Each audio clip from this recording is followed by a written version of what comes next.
welcome back to Friday Classic Hymns. Today is a British favourite. If you know O Worship the King, share your thoughts in the comments below. I'd love to know what the song has meant to you. As for me, it's another one that I don't know at all and that I've had to learn this week, but I've thoroughly enjoyed learning this powerful song. But if you have some stories or some thoughts, share them below. Hey, if you enjoy classic hymns, I think you'll enjoy the work I do on this channel and other godly music. I write and release my own music here and record a weekly worship session on a Sunday. Subscribe and join. I'd love to have you along for the journey. But let me tell you more about O Worship the King. This hymn was written by a fascinating man, Sir Robert Grant. Born in 1779, he was a man who wore many hats, a distinguished lawyer, a member of parliament, a privy councillor, and eventually a colonial governor, and of course also a gifted hymn writer. He had a pretty extraordinary political career, sitting in the House of Commons as a Tory for a good 25 years, and representing constituencies including Elgin, Inverness, Norwich, and Finsbury.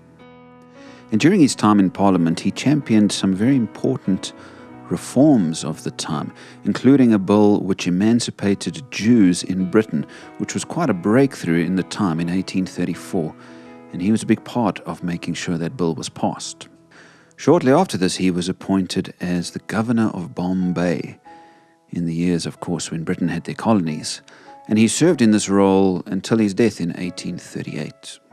Grant was a talented hymn writer, and he was part of a group including some other talented hymn writers of the time, Edwardian and Victorian MPs who wrote great hymns, including, apparently, William Gladstone, who would later become Prime Minister. This hymn is Grant's most popular hymn, and it was based on Psalm 104. We'll see this as we go through the lyrics just now. He loved Psalm 104. It was one of his favorites, and so he took a paraphrase of Psalm 104 and kind of worked on it and changed it a bit into this hymn that we know as O Worship the King. It's a remarkable thing that such an influential and busy man who had such a high-powered job would take the time to write such a beautiful hymn. And so, come, let's take a look at the words that he wrote. Really, this is just a worship song, and this is seen in the first line, O worship the King, all glorious above. And so give the King his worth. That's what it means to worship, is to declare how worthy he is. He is all glorious above, great and elevated in his greatness. O gratefully sing his power and his love. And so consider his power and yet his love. These two things in balance is what the Christian view of God is. A powerful God who loves us, and to gratefully sing of these attributes of this God. Our shield and defender. There's some imagery from the Psalms there. We see those words used in the Psalms quite often. He is our protector and defender. The Ancient of Days, that's a phrase directly from Daniel chapter 7, emphasizing God's great, eternal, unchanging nature. Pavilioned in splendor and girded with praise. These are phrases we won't use in today's English, but pavilioned means he dwells in a great sort of tent of splendor, I suppose, or a big palace of splendor. And girded with praise, so he dresses himself or clothes himself on the praises of his people. He is clothed in our praises. Isn't that an interesting thought? And so we worship him for all these reasons. Verse 2 says, O tell of his might, O sing of his grace. So we're proclaiming it.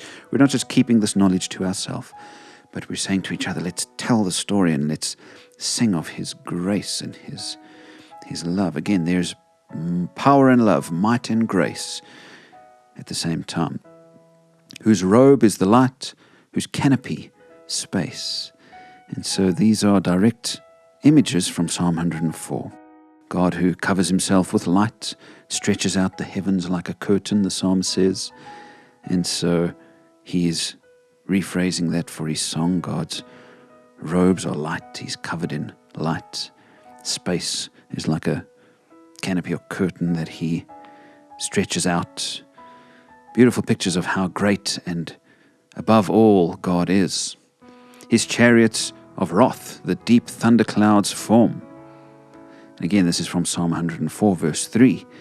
God making the clouds in his chariot. And so he sees the deep thunderclouds as signs of God's anger maybe here. But I think it's sometimes important to sing of this aspect of God. Do you think we purposefully don't sing about this anymore because we don't want to scare people away?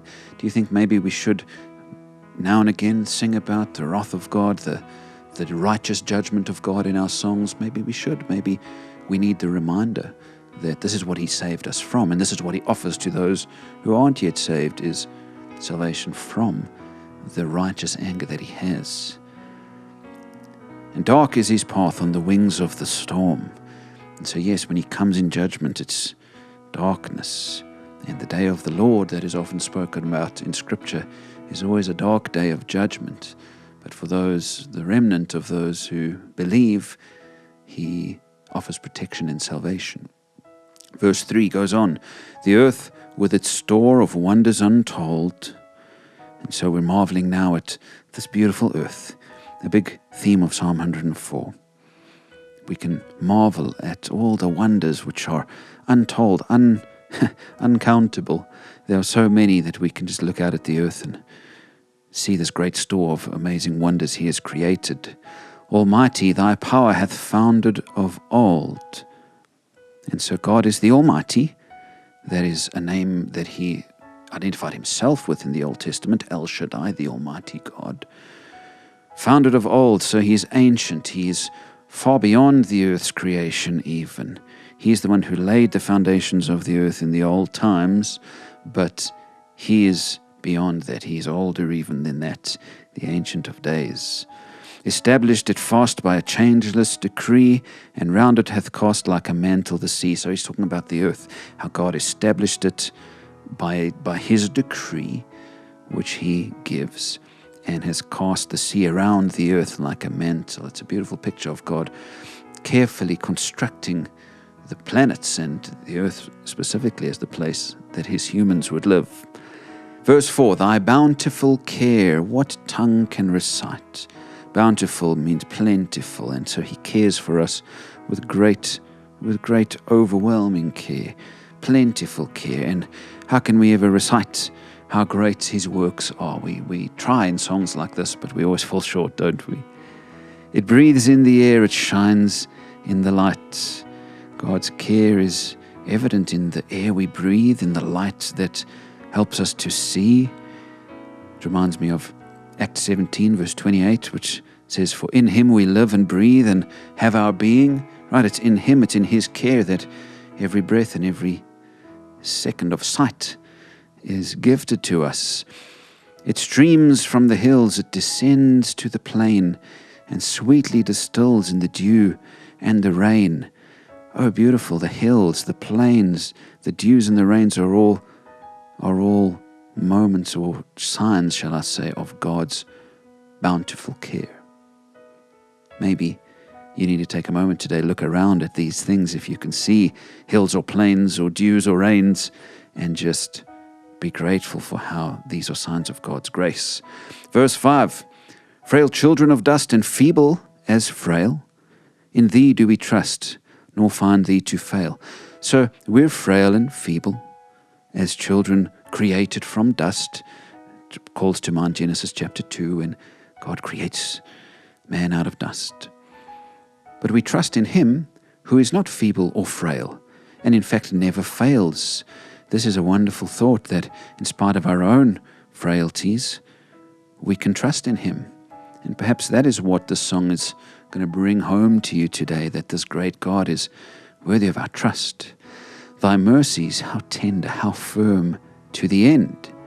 Our maker, defender, redeemer, and friend. Oh, what beautiful words about how, though he is full of might and power and creative genius, he cares tenderly for us to the end. He's our maker, our defender. We've already said that in an earlier verse. Our redeemer, of course, through Christ on the cross, and our friend through Christ. Oh, he's wonderful. And this little progression in this last line is beautiful. Sort of maker, defender, redeemer, friend. You're seeing him as great, but also personal as our friend. And then verse 6, is the last verse. O measureless might, ineffable love. Ineffable means that it can't be expressed in words, so it can't be measured, it can't be expressed. Again, his might and love, right? There's that theme that he loves in this song, that he's powerful and loving. And we can't measure any of it. It's all too great for us to even comprehend how wonderful he is. While angels delight to worship thee above. Of course, the angels are worshipping. Just think of all those scriptures that speak about it, especially in Isaiah chapter 6 and in Revelation, how there's all these creatures around the throne and elders, and all the people that are there with God are worshipping. The humbler creation, though feeble there lays, with true adoration shall all sing thy praise. So not just the angels above, but the humbler creation down here are singing. With true adoration we'll sing our praise. And that word, feeble there lays, that's kind of colloquial of the day for songs. So though our songs are feeble offerings to him, we will sing them nonetheless with true adoration. This is a beautiful song. I wonder what you thought of it. Did you find any of the lines to be particularly meaningful as we went through them? I really enjoyed the power and love balanced in quite a few of the lines. We worship him as powerful, creator, redeemer, sustainer, but then we know him personally as a loving friend and father to us. Wonderful. So let's sing it, and we're going to use the most famous tune for this song, which is called Lions, and it was written by Franz Haydn's younger brother, who was also a composer. It was he who seems to have put this melody to these words. So I'm looking forward to it. Friends, thank you for supporting the work I do. I'm so grateful for those of you who join me on Patreon. And by the way, on Patreon, my supporters there get free downloads of the hymns and of the solo piano parts that I'm playing in the background. So please feel free to support there. That really helps me in doing this work week by week. Come, let's sing the song together and let's worship the King.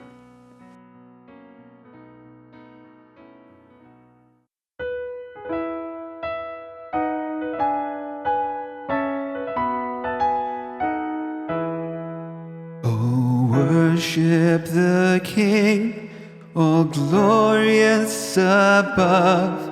Oh, gratefully sing his power and his love.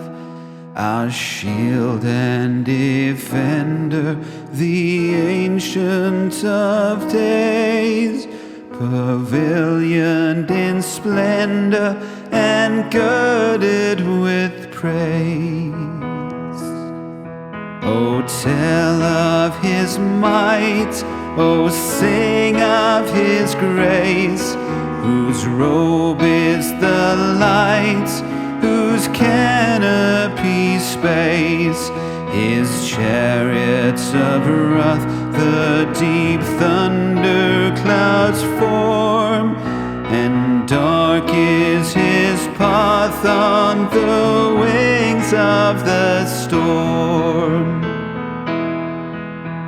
The earth with its store of wonders untold, Almighty thy power hath founded of old, established it fast by a changeless decree, and round it hath cast like a mantle the sea. Thy bountiful care, what tongue can recite? It breathes in the air, it shines in the light, it streams from the hills, it descends to the plain, and sweetly distills in the dew and the rain. Frail children of dust, and feeble as frail, in thee do we trust, nor find thee to fail. Thy Thy mercies, how tender, how firm to the end. Our Maker, Defender, Redeemer and Friend. O measureless might, ineffable love, while angels delight to worship Thee above.